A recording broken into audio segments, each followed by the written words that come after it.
a ver nuestro estudio de hoy. Comenzamos con Apocalipsis 20, ya hemos terminado el domingo pasado Apocalipsis 19, en el discipulado estamos estudiando Apocalipsis 13, así es que vamos más adelantados en la predicación.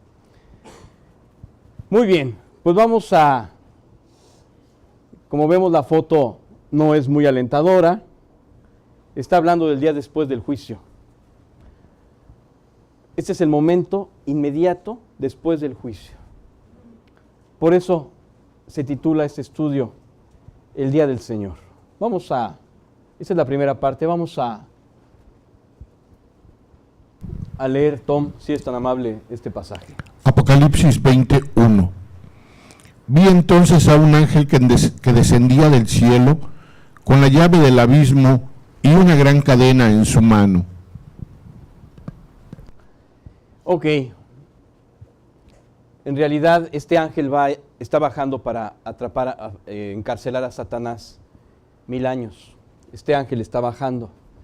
Pero lo que nosotros nos vamos a concentrar en el primer evento posterior al juicio. Y vamos a hablar de lo que implica este juicio. El día de hoy vamos a hablar del día del Señor. Todo lo que implica el día del Señor. Cuando esta frase es escuchada o leída en la palabra, todas las connotaciones que puede llevar el día del Señor. Vamos entonces, Oscar. Estamos en el momento inmediato después de que la bestia y el falso profeta fueron lanzados al lago de fuego. El momento inmediato después. No queda incrédulo alguno sobre la faz de la tierra. Ahora todo está preparado para que el gobierno que Dios entregó al hombre en manos de Noé regrese nuevamente a las manos de Dios Todopoderoso. Los creyentes, con la guía y el poder de Jesucristo, comenzarán a construir nuevas estructuras.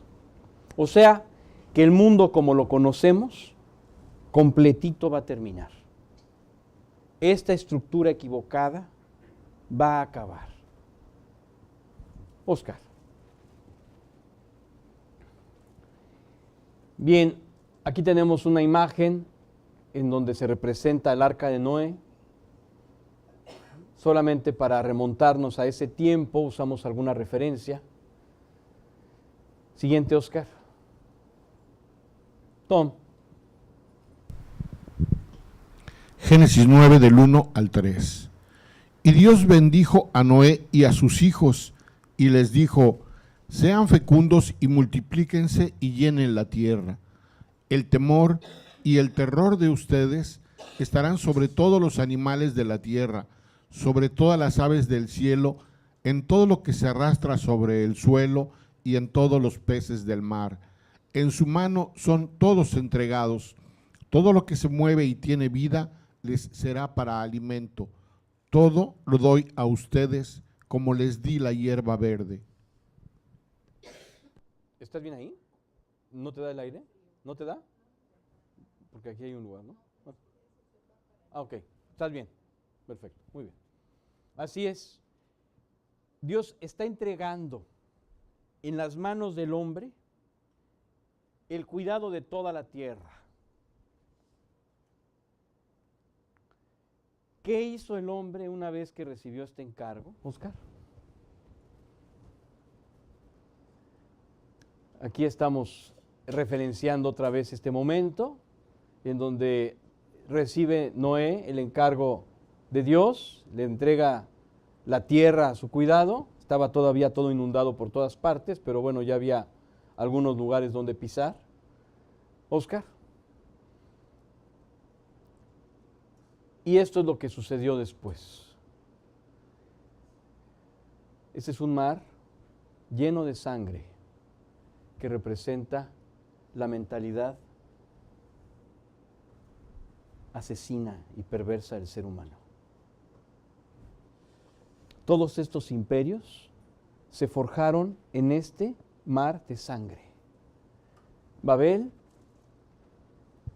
Nínive, Egipto, Asiria, Babilonia, Persia, Grecia, Roma y todo lo que falta desde entonces para acá. Todo lleno de sangre. Esto es lo que el hombre hizo una vez que recibió el encargo. Y además, no hablemos de los tratados filosóficos, Oscar. Porque olvídate de todas las personas que han actuado y decidido en contra de Dios. Tú dirás, oye, ¿por qué Obama está ahí? Obama sacó la Biblia de la Casa Blanca y osó decirle al pueblo cristiano de Estados Unidos que Estados Unidos otrora, o sea, en otro tiempo era cristiano, pero ya no. ¿Y sabes qué pasó? Que los cristianos eligieron a Trump. Yo no voy a hablar bien de Trump porque no se puede hablar muy bien de Trump. Él tampoco nos da permiso de hablar bien porque cada cosa que hace siempre es muy controversial. Pero los cristianos escogieron una mano dura para poder derribar todo lo que este hombre en contra de Dios construyó. Empezando por una jueza que está al frente de toda la parte legislativa de los Estados Unidos, abriendo todo el panorama para la corrupción moral en toda la Unión Americana. Desde que llegó Trump, esa jueza cayó enferma.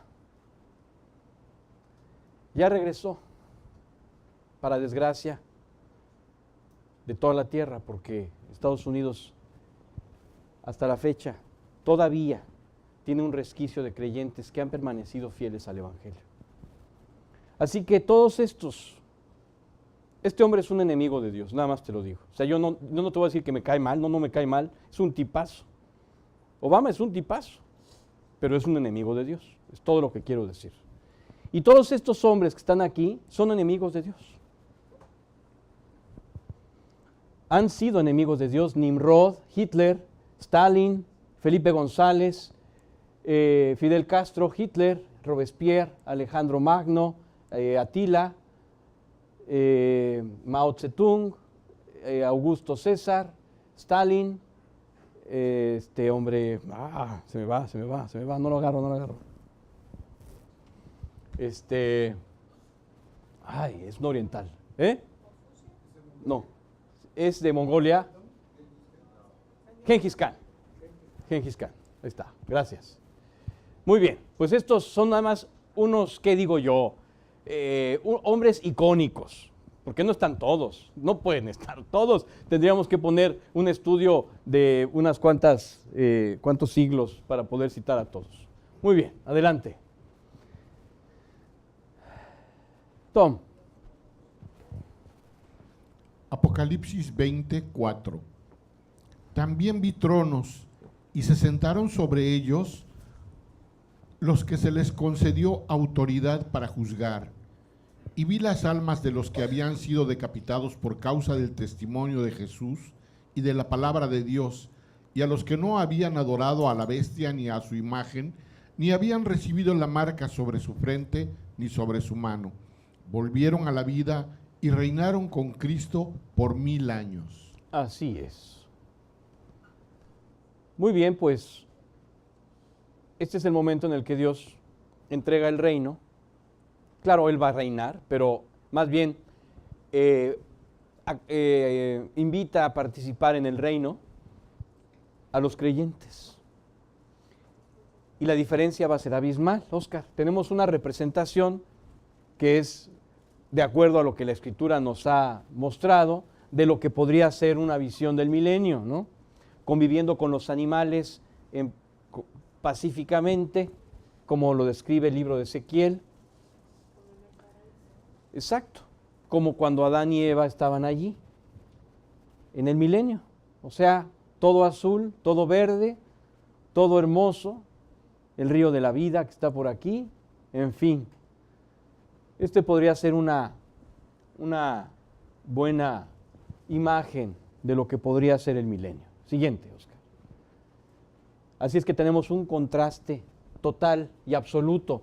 La ilusión de este mundo, al igual que sus mentiras, quedará en el olvido. Solo lo verdadero será eterno. Y todo aquello que hiciste apoyado en el Dios de verdad será tu investidura. El día del Señor se menciona en toda la Escritura. Jesucristo da detalles específicos en los Evangelios y finalmente la Biblia nos revela que será una realidad de 10 eventos. O sea, el día del Señor incluye 10 eventos. Vamos a ver estos eventos, Oscar, si eres tan amable. Aquí está. Incluye 10 eventos descritos en la Biblia. Primero, el número 1 es el arrebatamiento. El número 2, así va a empezar todo. La semana 70 que arranca con la firma, lo vamos a ver en su momento, del pacto que hace el anticristo con el pueblo de Israel. Número 3, el regreso de Jesucristo cuando Jesucristo vuelva. Número 4, la destrucción de la bestia y del falso profeta.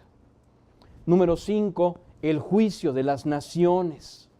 Número 6, el establecimiento del reinado de Jesucristo en la tierra. Número 7, la revolución final de Satanás al final del milenio. Número 8, el juicio final, que es donde se van a juzgar a todas las personas incrédulas. Ese es el juicio final. Hasta este momento es el juicio final, no antes. Siguiente. El 9 es la destrucción de los cielos y la tierra como los conocemos, y el último de ellos es la creación de los cielos nuevos y una tierra nueva.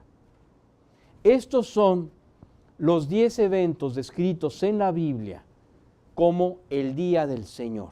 Cuando escuchas el día del Señor, puede referirse a todos o puede referirse solamente a uno o a varios de estos eventos. El día del Señor incluye 10 eventos que pueden ser incluidos en esa mención. Siguiente. Hoy vamos a estudiar solamente los primeros 5, porque no tenemos tiempo para estudiar todos. La siguiente semana estudiaremos los otros 5. Adelante, Oscar. Primero vamos a estudiar este evento maravilloso que va a ser el arrebatamiento. El arrebatamiento se le llama al evento descrito en la Biblia en que los creyentes salvos en Jesucristo desaparecerán en un parpadeo, al mismo tiempo en todo el mundo.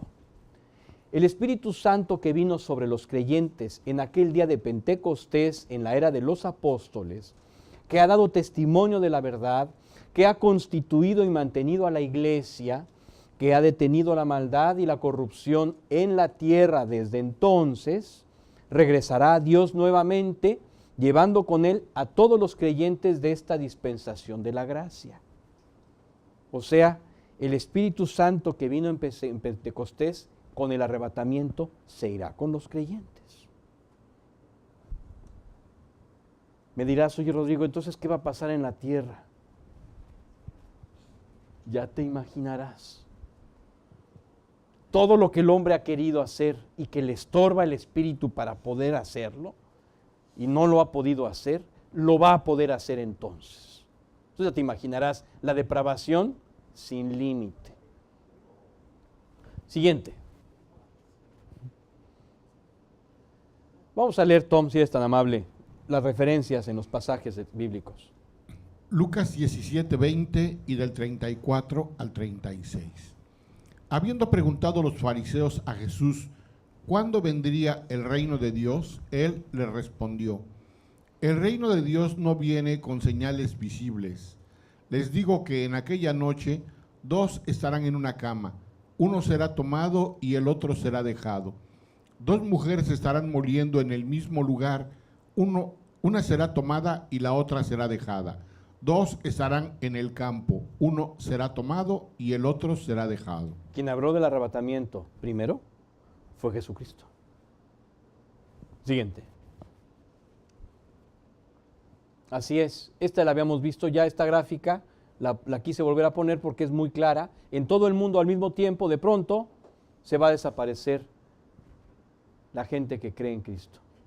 Y como ejemplo dice el Señor Jesús, uno será tomado y el otro será dejado. Esta es una ilustración de 1795. El arrebatamiento, uno en la cama. Esta ilustración estuvo editada en la Biblia de Boyer. Este fue un editor de esa época que metió estas preciosas imágenes en la Biblia en inglés de Tyndale. Bueno, la Biblia que tradujo Tyndale y que luego el rey Jaime, el King James, después de haber matado a Tyndale, terminó de traducir, mandó a que se acabara de traducir y entonces se puso su nombre. Pero es la Biblia que comenzó a traducir Tyndale.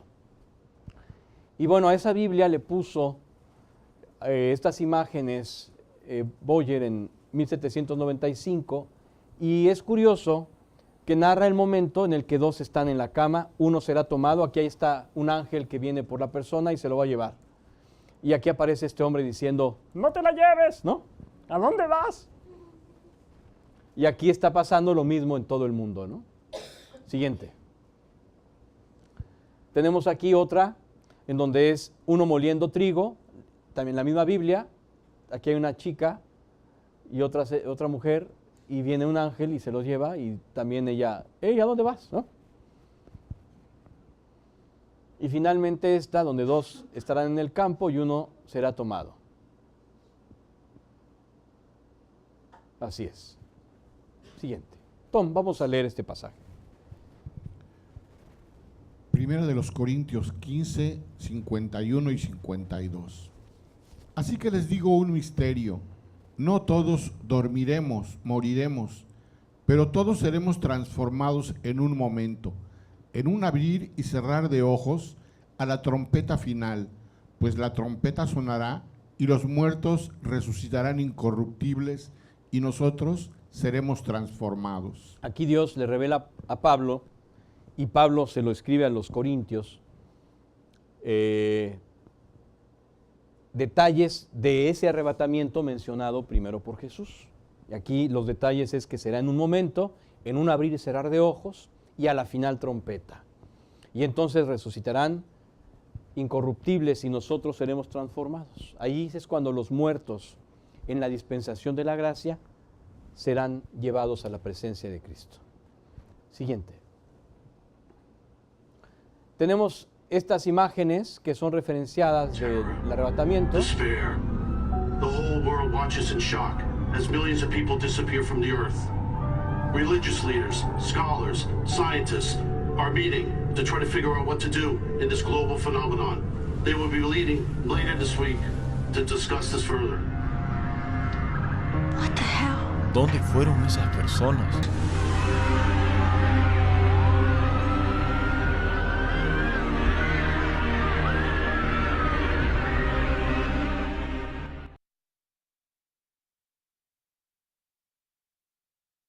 Hemos visto, esta que ya hemos visto, que puse nada más este pedacito para que... You know what?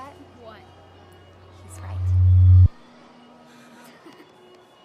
I love you. I miss you, buddy.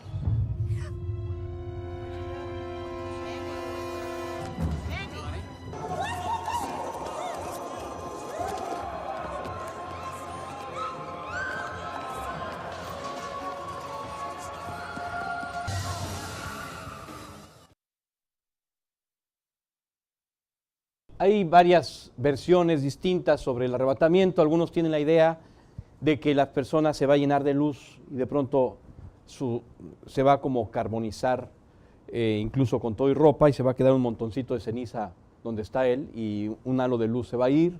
Otros la representan cuando desaparece la ropa bien doblada, porque como Jesús resucitó y la ropa estaba bien doblada, entonces para ellos es una referencia de que la ropa estará bien doblada. En fin, hay muchas ideas, ¿no?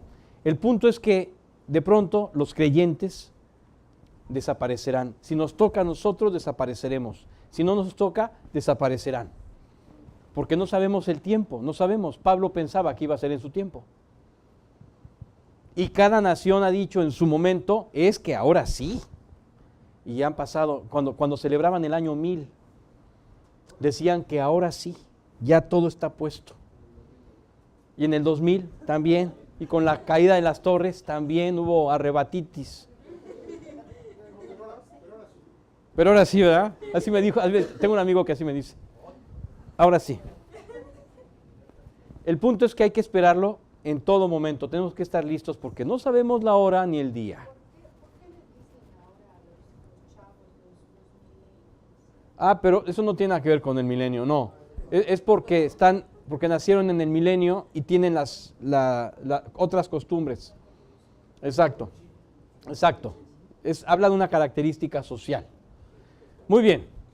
Siguiente, Oscar, vamos a leer este pasaje que también es una carta de Pablo y que ahonda más todavía en el tema del arrebatamiento. Adelante, Tom, si eres tan amable. Primera de Tesalonicenses 4, del 15 al 18. Por lo cual les decimos esto por la palabra del Señor, que nosotros, los que estemos vivos y que permanezcamos hasta la venida del Señor, no precederemos a los que murieron. Pues el Señor mismo descenderá del cielo con voz de mando, con voz de arcángel y con trompeta de Dios, y los muertos en Cristo se levantarán primero.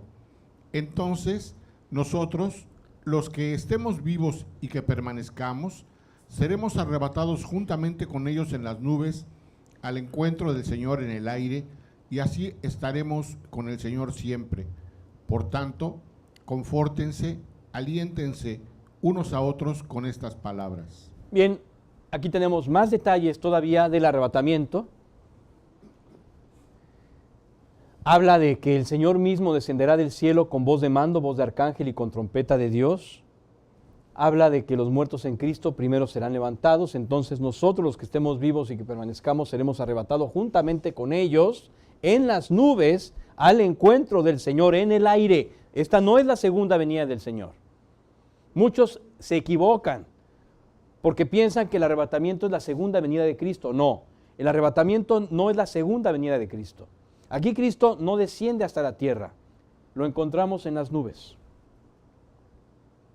¿En qué nubes? No me preguntes, no sé qué nubes. Puede ser la nube que está en Andrómeda, allá en la galaxia.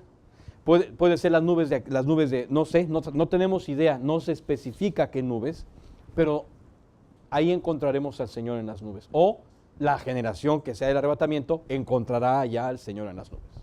Siguiente.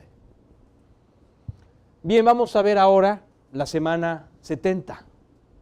Esta es un tema muy profundo, así es que trataremos de darle agilidad, Oscar.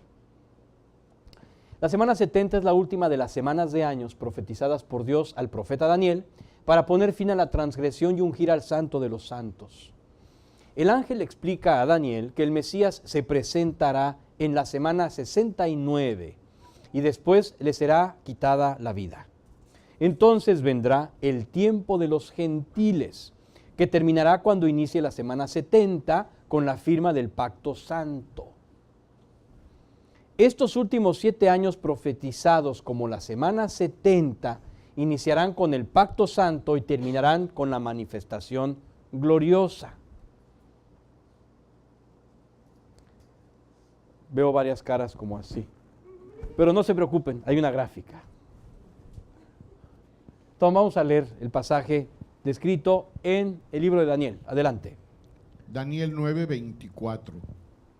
70 semanas han sido decretadas sobre tu pueblo y sobre tu santa ciudad, para poner fin a la transgresión, para terminar con el pecado, para expiar la iniquidad, para traer justicia eterna, para sellar la visión y la profecía y para ungir al santo de los santos. O sea,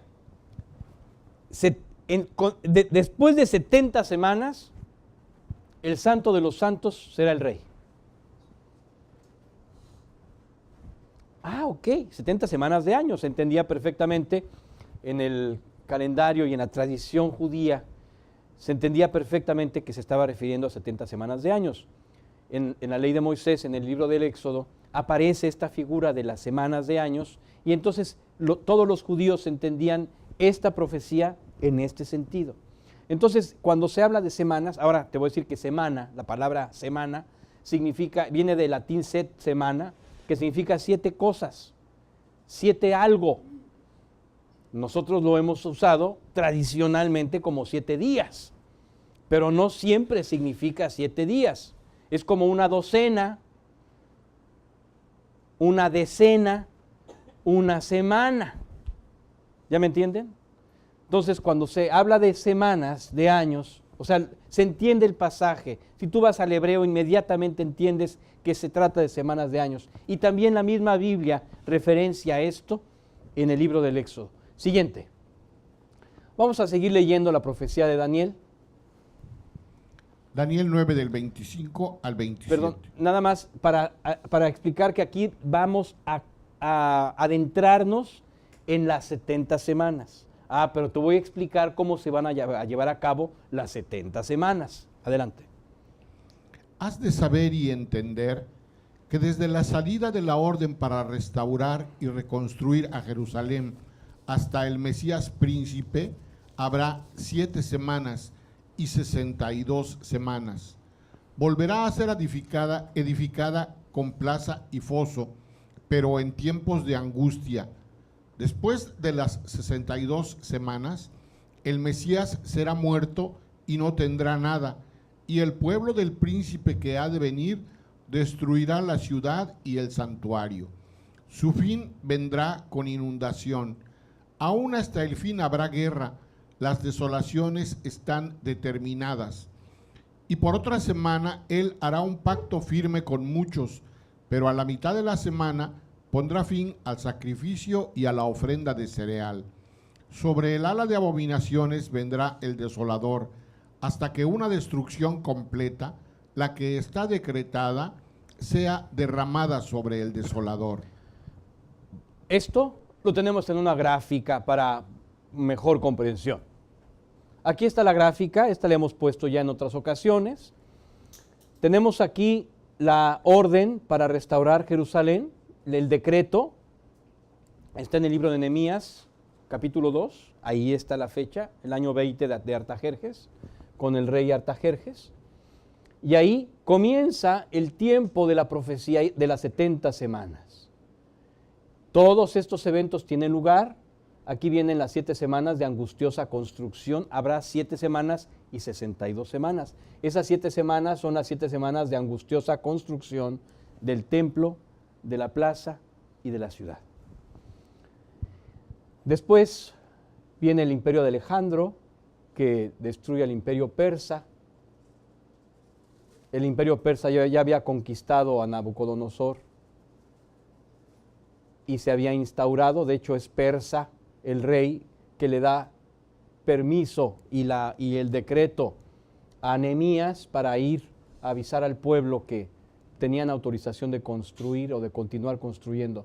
Entonces, viene Alejandro, viene la guerra de los Ptolomeos y Seleucidas, después viene Antíoco Epifanes, un tipo del anticristo futuro de los Seleucidas, y después viene la rebelión de los Macabeos, y finalmente viene Roma, y con Roma el nacimiento de Jesús y la muerte del Mesías en las 69 semanas. Aquí se cumplen 69 semanas. La semana 70 se va al futuro. Aquí solamente hay 69 semanas y está clarísimo que la semana 70 se va al futuro. Bien, vamos a ver otra gráfica que nos explica el asunto de otra manera. Tenemos esta otra, aquí está, 70 semanas, 70 son 490 años, desde la salida de la orden para restaurar y edificar a Jerusalén hasta el Mesías príncipe habrá 7 semanas y 62 semanas, o sea, 483 años. 7 semanas, 49 años, 69 semanas, 434 años. Aquí está las 7 semanas y aquí están las otras 62 semanas. Viene después la presentación del Mesías y la muerte del Mesías. El pueblo de un príncipe que ha de venir destruirá la ciudad y el santuario y su fin será con inundación y hasta el fin de la guerra durarán las devastaciones. Dice Jesús en Lucas 21:24, y caerán a filo de espada y serán llevados cautivos a todas las naciones y Jerusalén será hollada por los gentiles hasta que los tiempos de los gentiles se cumplan. Este es el tiempo de los gentiles, el paréntesis en donde vivimos ahora. Robin Hood, aquí está Constantino, el descubrimiento de América, Napoleón, la llegada a la Luna, Hiroshima, Stan Lee y todo lo que esto representa, es nuestro tiempo. Este es el paréntesis, por eso está en gris. En buen plan, no cuenta. Híjole, vas a decir, oye, qué mala onda, o sea que todo esto, esta vida es un desperdicio. No. Todo está planeado por Dios, pero estamos en un paréntesis profético. Cuidado, tu vida vale mucho y todo lo que hagas para Cristo vale muchísimo. Estamos en un paréntesis profético, no de servicio ni de trabajo, sino profético. Y dice, y por otra semana, y entonces ya hablamos de la semana 70. Y por otra semana confirmará el pacto con muchos. A la mitad de la semana hará cesar el sacrificio y la ofrenda. Después, con la muchedumbre de las abominaciones, vendrá el desolador, hasta que venga la consumación y lo que está determinado se derrame sobre el desolador. Bien, tenemos una gráfica más de la semana 70. Aquí está la semana 70, aquí queríamos llegar. Eventos mundiales, el pacto santo, el cuerno pequeño, los 4 jinetes, la montaña ardiendo y la estrella que caen. Todo esto va a suceder en el Apocalipsis, que es en los 7 años que habla de la semana 70. Es muy importante entender que con la confirmación del pacto santo comienza la semana 70 y termina con la manifestación gloriosa. A este periodo de 7 años se le llama la tribulación y a la segunda mitad de estos 7 años se le llama la gran tribulación. En esta tribulación y gran tribulación van a suceder eventos en todo el mundo y en Israel. Aquí arriba están los eventos mundiales y abajo están los eventos que tienen lugar en Israel. Vamos a terminar de mencionar los que tienen lugar arriba y después nos vamos abajo. La resurrección de la bestia, que evidentemente impactará tanto a Israel como a todo el mundo, y después la destrucción de Gog, que es Rusia, la marca de la bestia y el ejército de Oriente, que va a ser el ejército contrario al anticristo, y comenzarán una guerra devastadora en la batalla de Armagedón, y ahí es donde se va a manifestar finalmente Jesucristo. Y por abajo, confirmación del pacto con muchos, que es el arranque de la semana 70 en Israel, y se reanudan los sacrificios en el templo. Hay 144,000 sellados que no propiamente en Israel, pero sí son del pueblo judío, por eso están abajo. Los 2 testigos que aparecerán en Jerusalén, el ataque de Gog, de Rusia, sorpresivo sobre Israel, y la resurrección del anticristo y la edificación de la abominación desoladora, la imagen del anticristo, la estatua, que coloca en el lugar santo, en el templo. Ahí habrá una huida al desierto del pueblo de Israel y finalmente mirarán al que traspasaron y se arrepentirán y se convertirán a Jesucristo. Esta es la semana 70 que comienza todo con el arrebatamiento. Del arrebatamiento al pacto santo no sabemos cuánto tiempo va a transcurrir, no tenemos idea, la Biblia no nos da detalles. Pero todo comienza con el arrebatamiento. Con el anticristo, de no agresión. Lo que pasa es que el anticristo va a controlar el mundo en ese momento. Todo el mundo va a estar de acuerdo en que ese hombre que es un pan y es, olvídate, todo lo que el hombre soñó tener como líder, va a ser él. Entonces van a decir, este va a ser el máximo líder. Y el mundo le va a dar el beneplácito del gobierno a él. Y él va a hacer un pacto con Israel para que nadie moleste a Israel. E Israel pueda volver a tener todos su ritual religioso en el templo. Pero a la mitad de los 7 años, 3 años y medio después, va a detener el ritual. Cuando despierte el anticristo después de haber estado muerto, va a resucitar, porque dice que una herida mortal lo va a matar, y entonces finalmente él resucitará con poder de Satanás, dice la Escritura, y Satanás mismo tomará su cuerpo. O sea, el anticristo, finalmente se aclaró el dilema, el anticristo estará allí todavía, pero le habrá otorgado completamente el poder a Satanás y todo el gobierno de su cuerpo a Satanás. Entonces, Satanás tomará el control absoluto a través del anticristo. Y entonces va a edificar una estatua, y cuando el pueblo de Israel vea eso, entenderá, lo referenciará inmediatamente al libro de Daniel y dirá: ¿cómo no lo vimos? Vámonos. Y se van a ir al desierto. Y en el desierto, cuando vean a Jesús bajando, van a hacer así. Ahí viene, como no creímos. Eso es lo que va a pasar. Así es que estos son los eventos mundiales y estos van a ser los eventos en Israel. ¿Sí está clara esta gráfica? Ahora sí aclara varias cosas, ¿no? Siguiente, Oscar. Qué bueno que fue una gráfica de 2 días, así que maravilloso qué maravilloso que haya quedado claro. No saben cómo veo sus caras y digo, sí valió la pena. Ok. Tom. Daniel 12, del 10 al 12. Muchos serán purificados, emblanquecidos y refinados. Los impíos procederán impíamente, y ninguno de los impíos comprenderá, pero los entendidos comprenderán. Y desde el tiempo en que el sacrificio perpetuo sea quitado y puesta la abominación desoladora, habrá 1290 días. Bienaventurado el que espere y llegue a 1335 días. O sea, unos cuantos meses más. Bienaventurado el que aguante un poquito más, porque sin duda podrá poblar el milenio. Así que bueno, esto es lo que nos habla la Escritura. Aquí está el pasaje que referencia que a la mitad de la semana va a suceder lo que acabamos de... Será puesta la abominación desoladora, el sacrificio será quitado. Aquí está clarísimo. Siguiente, Oscar. Vamos a leer Mateo, en donde también el Señor Jesús nos habla de este mismo evento. Adelante. Mateo 24, del 20 al 22. Oren para que la huida de ustedes no suceda en invierno ni en día de reposo, porque habrá entonces una gran tribulación, tal como no ha acontecido desde el principio del mundo hasta ahora, ni acontecerá jamás. Y si aquellos días no fueran acortados, nadie se salvaría, pero por causa de los escogidos, aquellos días serán acortados.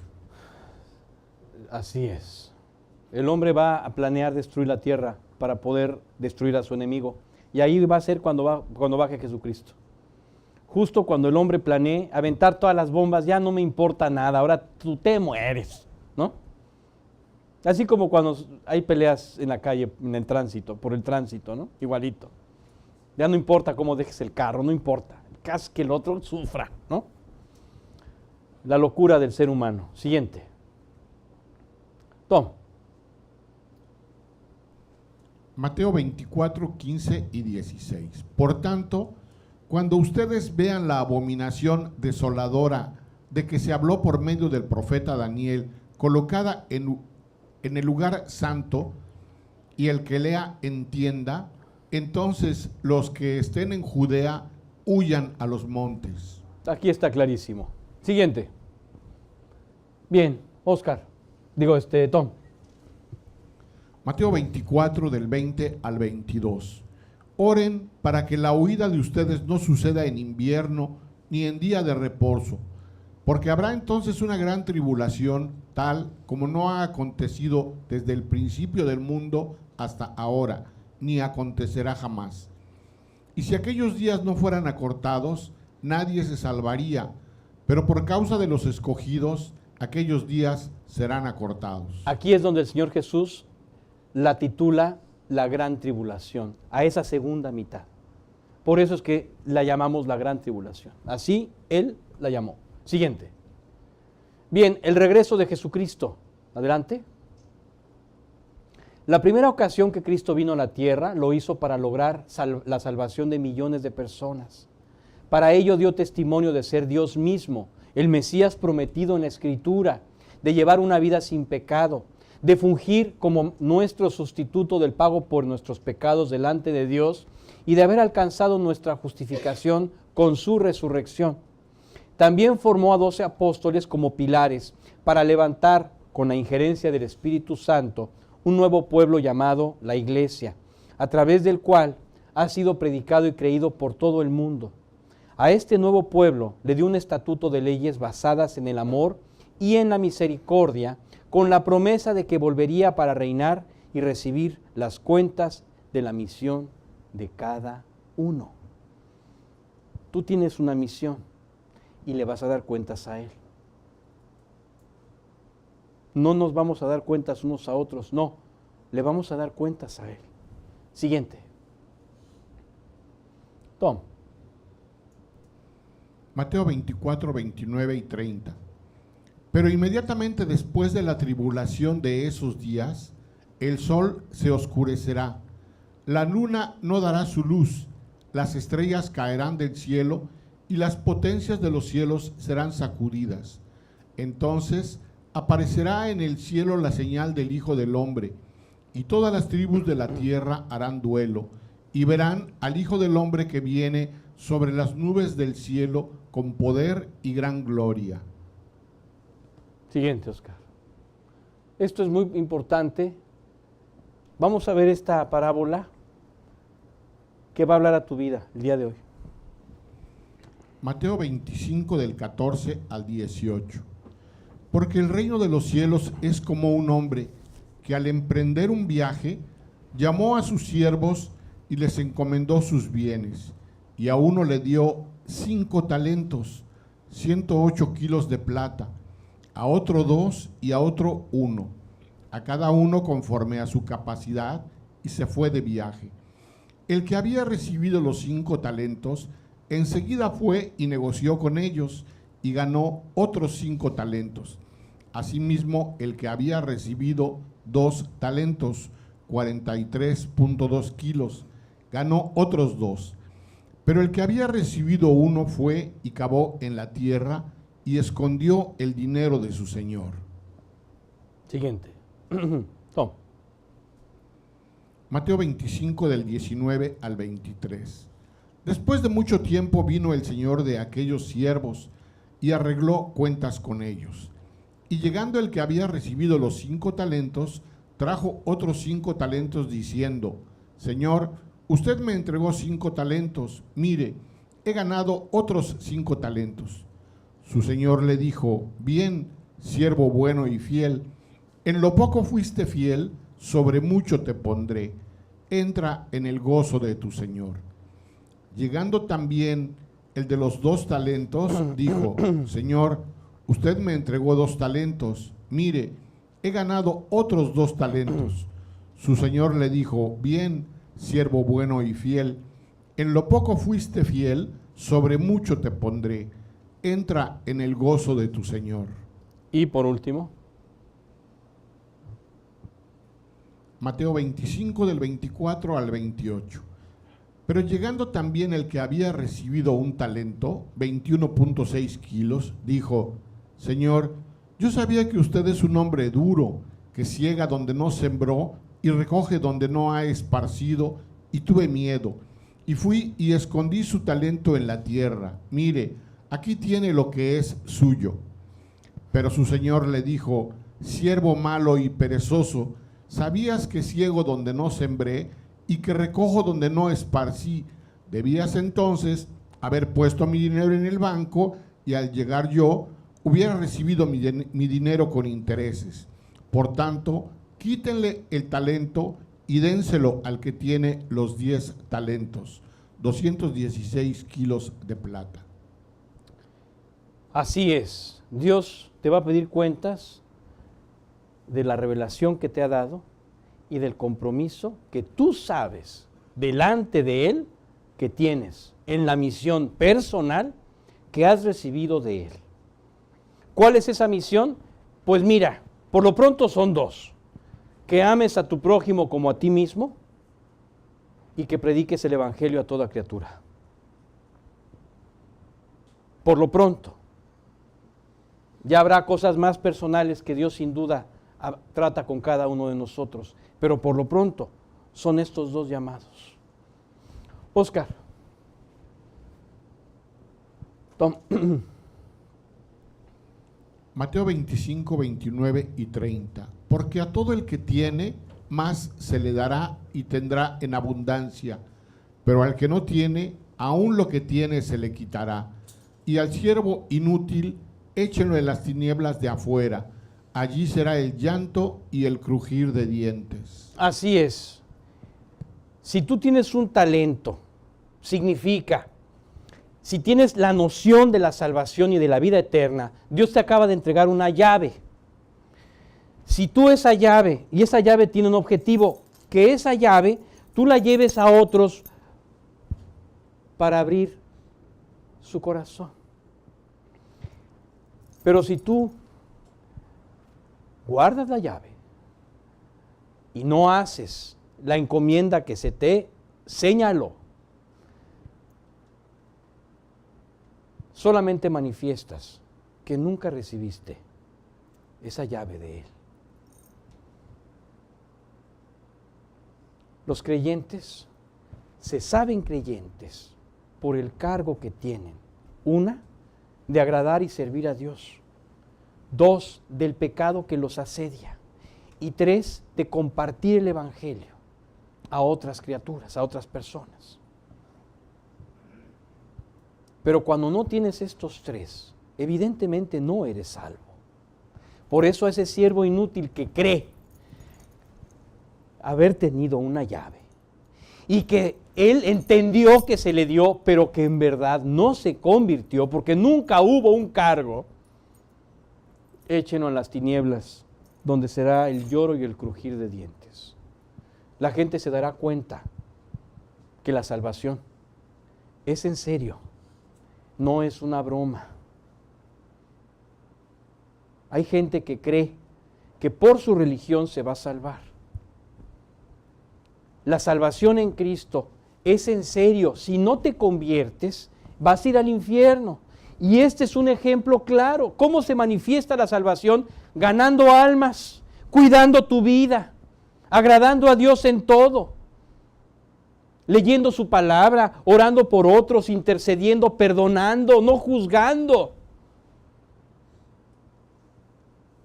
Y predicando el Evangelio. Oscar, vamos a ver el testimonio de este hombre. El ministerio de Frank Jenner. Yo hice la caricatura, así es que, perdónenme. No se parece mucho, pero la verdad es que lo dibujé antes de ver la foto. Es que yo conocía la historia de él, pero no había visto la foto nunca. Y la referencia que yo tenía de él era un hombre bajito, con una cara de duende. Y entonces yo hice un hombre bajito con cara de duende y después vi la foto y dije, bueno, casi. Ya luego dije, ya no la voy a corregir, ya acabé todas, yo no voy a corregir. Entonces, bueno, vamos a ver este testimonio ilustrado de Frank Jenner. Adelante. Bien, Frank Jenner tenía aficiones en la vida. Y su afición era un Popeye, o sea, era un marino que le gustaba jugar durísimo a las apuestas. Olvídate, era un maestro de las apuestas. Y así su vida se disipó años. Cuando tenía alrededor de 35 años, estaba en la Marina, en Australia, sucedió que acudió a una predicación al aire libre. Oscar, y en esta predicación al aire libre, escuchó que estaban hablando de buenas noticias. Y entonces él se metió así, como era él, atrabancado, a decir allá a toda la gente que estaba escuchando y al pastor que estaba predicando,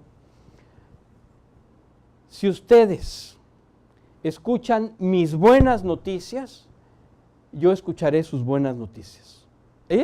Adelante, le dijeron. Entonces agarró los dados y les enseñó cómo echar los dados. Y dijo, te vas a hacer millonario. Esas son las buenas noticias. ¿Qué les parece? O sea, yo ya aporté para la causa. Y entonces estos hombres, los creyentes que estaban participando en la predicación, dijeron, maravilloso. Ahora nosotros te invitamos a tomar el té. Padrísimo. Y fueron con él. Y allí tomando el té, le explicaron cómo conocer a Cristo. Este hombre se arrepintió con todo su corazón. Estaba tan avergonzado de no haber abierto los ojos antes. Y dijo, pero ¿por qué me tardé tanto en conocer la verdad? ¿Cómo he tirado mi vida? Y imagínate cuando se puso a pensar en lo que había hecho con los dados ahí, ¿no? Bueno, pues ya lo pasado, pasado. Bueno, entonces él, al inicio de su vida con Cristo, habló con él y le dijo, Dios, tú me has dado tanto y yo he sido tan vil que estoy tan agradecido. En este momento yo quiero entregarte mi vida y predicarle a 10 personas sobre la salvación cada día. La decisión será de ellos, pero yo te pido que tú me ayudes, que tú me guíes. Yo me comprometo a que no pase un día sin que yo haya hablado a 10 personas de tu salvación. Y así este hombre lo hizo. Se ponía al acecho en la calle era la calle George, que está en el puerto de Sydney, en Australia. Y ahí en la calle George esperaba a las personas que iban pasando y cuando reconocía a un cadete o a un militar que iba de traje y todo, pero lo reconocía, se acercaba a él. Lo reconoces por la forma de caminar, por el peinado o porque lo has visto en otra agrupación. Entonces se acercaba a él corriendo y le hacía una pregunta. Mira, no te voy a molestar, solamente quiero que sepas que tu eternidad está en juego. Cuando vayas a la eternidad solamente podrás estar en el cielo o en el infierno. Y yo no quiero que abras tus ojos en el infierno. Medita en esto, ¿ok? Y se iba. Y así los dejaba. Era todo lo que decía. No se ponía a ponerles versículos, a discutir con... No. Tal cual, a Dios. Eso hacía, pero a 10 cada día. Sucedió que pasó el tiempo. Crecieron los árboles, ya sabes, ¿no? El tiempo pasó.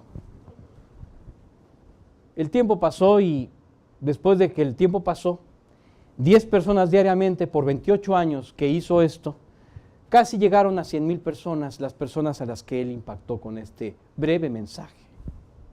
Oscar, estando ya el grande, el Parkinson lo tronó. Él meditaba sobre... David, te pido si le pones aquí algo a la pantalla porque tú eres el que sabe. Él meditaba, Señor, ¿habrá servido de algo todo lo que hice cuando lo hice? ¿Habrá servido de algo? Házmelo saber, Señor. Digo, si tú quieres, de todas formas yo te serví a ti, pero me gustaría saber si sirvió de algo. Quiero decirte que 3 meses antes de que este hombre se fuera con el Señor, llamaron a su puerta. Y abrió la puerta y entró un joven que venía a darle una noticia.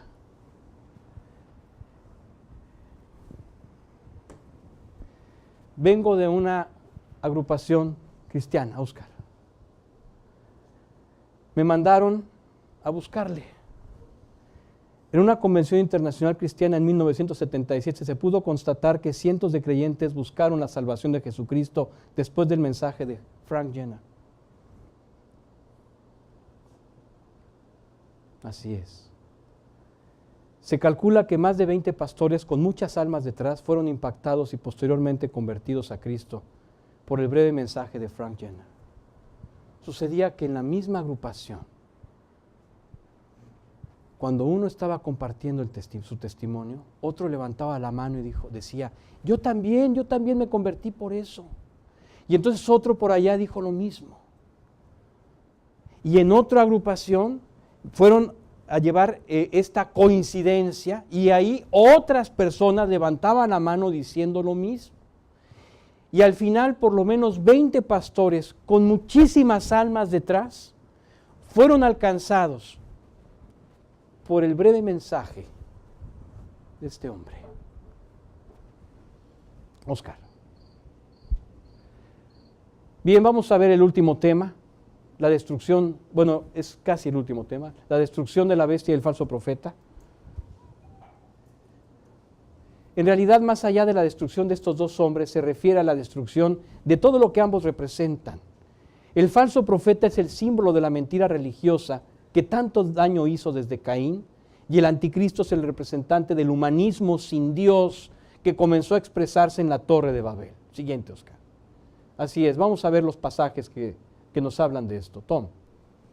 Segunda de Tesalonicenses 2:8. Entonces será revelado este impío sin ley, a quien el Señor matará con el espíritu de su boca y destruirá con el resplandor la manifestación de su venida. Así es. Así se va a manifestar el anticristo. Siguiente. Apocalipsis 19:20. Y la bestia fue apresada junto con el falso profeta que hacía señales en su presencia, con las cuales engañaba a los que habían recibido la marca de la bestia y a los que adoraban su imagen. Los dos fueron arrojados vivos al lago de fuego que arde con azufre. Así es. Siguiente, Oscar. Esta pintura es de Leonardo da Vinci. Es la Última Cena. Hay una anécdota preciosa sobre esta pintura que me gustaría comentar y que habla precisamente de lo que representa el anticristo y la destrucción a la que se refiere. Fíjate que Da Vinci, para poder pintar esta imagen, tardó años haciendo los apuntes de cada persona, porque él era muy quisquilloso, y más con este proyecto. Era Jesucristo y sus apóstoles, o sea, no podía ser cualquier persona. Entonces se pasó años buscando los rostros de cada uno.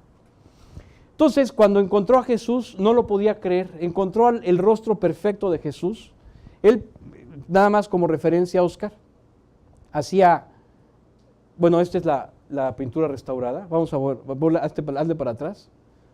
Este es antes de la restauración. Si tú vas, está así, pero la restauraron en Photoshop.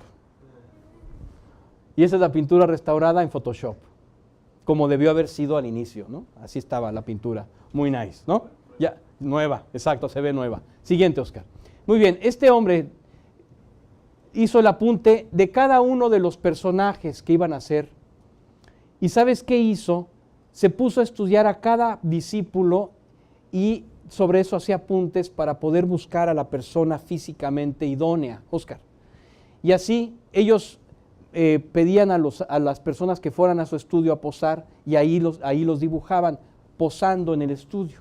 Así es que Da Vinci hizo varios apuntes de varios apóstoles, pero finalmente encontró a Jesucristo y dibujó el rostro de Cristo, porque este rostro emanaba bondad, emanaba esperanza, dulzura, ternura. Decía, este es Cristo. 6 meses le pidió a este hombre que fuera a posar para hacer todos los estudios, y así lo hizo. Y finalmente pudo terminar a Cristo. Pero el cura que estaba encargado de vigilar el proyecto se fue a quejar con el obispo, porque Da Vinci no había acabado el cuadro, todavía faltaba Judas, y decía, perdón, pero Judas tiene que ser un malvado, y no encuentro la persona, tiene que ser un malvado depravado, y llevo ya años, 2 años con el cuadro, y no lo he podido encontrar. Entonces le recomendaron que fuera a la cárcel. Dijo, claro, con los que están sentenciados por crímenes terribles, eso, los sentenciados a muerte por crímenes atroces, a esos vamos. Y se fue a la cárcel. Bueno, ese ya, dale aire. Ya le dimos aire, porque está, aquí dibujó a todos, ¿no? Y nada más le faltaba a Judas. Entonces finalmente fue a la cárcel y encontró a la persona idónea. Y ya que hizo todo el estudio, porque lo dejaron entrar con permisos especiales. Y ese era un hombre que iba a morir, estaba sentenciado a muerte. Ya que se iba Da Vinci, le dijo, ¿no se acuerda de mí? El modelo, no, nunca te había visto. ¿Sí? Yo posé para usted 6 meses para Jesús. ¿Y qué te pasó?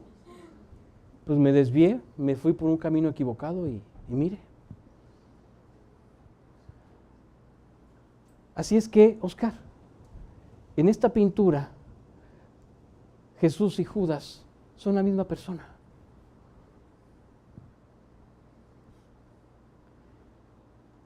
Este es el sistema del anticristo que va a terminar. Que de pronto los hombres han puesto su esperanza en las cosas equivocadas y toda su estructura se llena de corrupción. Eso es lo que va a acabar. De eso se trata el sistema del anticristo que va a terminar, Oscar. Así es que estos dos son el mismo. ¿Cómo la ves? Qué impacto, ¿verdad? ¿Quién lo diría? 2 años después. Siguiente, Oscar. Finalmente el juicio de las naciones. Ahora sí, este ya es el final. En este juicio los hombres incrédulos de todas las naciones serán juzgados de acuerdo a la actitud que tuvieron hacia Israel, hacia los creyentes en general y en especial hacia los 144,000 sellados. Al momento de su encuentro con Israel, en el desierto, en que serán protegidos sobrenaturalmente por Dios, habrá un proceso judicial privado entre Dios e Israel, en el que intervendrán directamente los 12 apóstoles. Siguiente, ahora sí. Tom. Mateo 25 del 31 al 33. Pero cuando el Hijo del Hombre venga en su gloria y todos los ángeles con él, entonces él se sentará en el trono de su gloria y serán reunidas delante de él todas las naciones y separará a unos de otros como el pastor separa las ovejas de los cabritos y pondrá las ovejas a su derecha y los cabritos a la izquierda. Aquí, para no entrar ya más en detalles, se nos fue el tiempo, Jesús dice, por cuanto yo tuve sed y no me diste de beber, ¿no? Y dice, ¿cuándo te vimos sediento y no te dimos de beber? Cuando no lo hiciste a uno de estos. Habla del pueblo judío, habla de los creyentes y de los 144,000. Por eso se va a juzgar a las naciones, por su actitud hacia los creyentes, hacia los 144,000 y hacia los judíos. Siguiente. Así es que bueno, solamente para terminar, quiero explicar este maravilloso detalle que estábamos mencionando al inicio, cuando contestábamos una de las preguntas de Noé, sobre Abraham. Abraham, que está representado aquí, subido en un camello porque se fue de Ur, ¿no? Ok, este Abraham es el iniciador, sin saberlo, de un proyecto de salvación mundial e histórico, que comenzó con su fe y que fue abarcando cada vez a más personas. Si tú te querías convertir, por ejemplo, en los tiempos del rey David, tenías que hacerte judío. No había otra forma. Si tú te querías salvar, te tenías que hacer judío. No había otra manera. Hoy, si te quieres convertir, te tienes que convertir a Cristo. No hay de otra. En realidad es la misma fe, con un pacto renovado y digamos, modificado para poder incluir a los creyentes, o sea, a los gentiles, nacidos de nuevo en Cristo. En este tiempo, que es el tiempo de la gracia, que es el paréntesis del que habíamos hablado hace un momento. Es este paréntesis. Pero después en la tribulación, en la semana 70, el pueblo de Israel nuevamente va a ser reintegrado y va a poblar el milenio. Así es que este es el proyecto de Dios que inició con Abraham. Ama al pueblo judío. Tú y yo tenemos una deuda con el pueblo judío.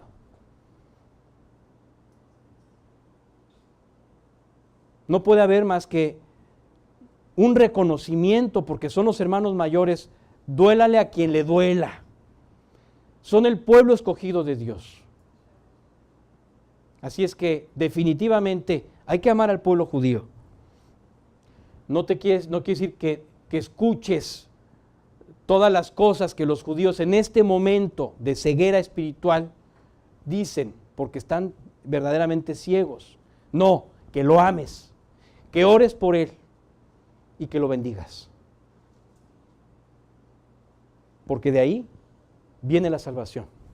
La Biblia es judía y tú eres integrado a ese olivo de manera artificial por medio de Cristo. Ama al pueblo judío. Como conclusión, Oscar. Bien, aquí están los eventos que hemos visto. La siguiente semana vamos a ver estos 5. Oscar, conclusiones. El día del Señor llegará con toda seguridad. Este momento ha sido anunciado desde el principio de la Escritura. Lo menciona Jacob en el hecho de la muerte. Dios en su respuesta, en su respuesta a Job. Moisés en su despedida también lo menciona.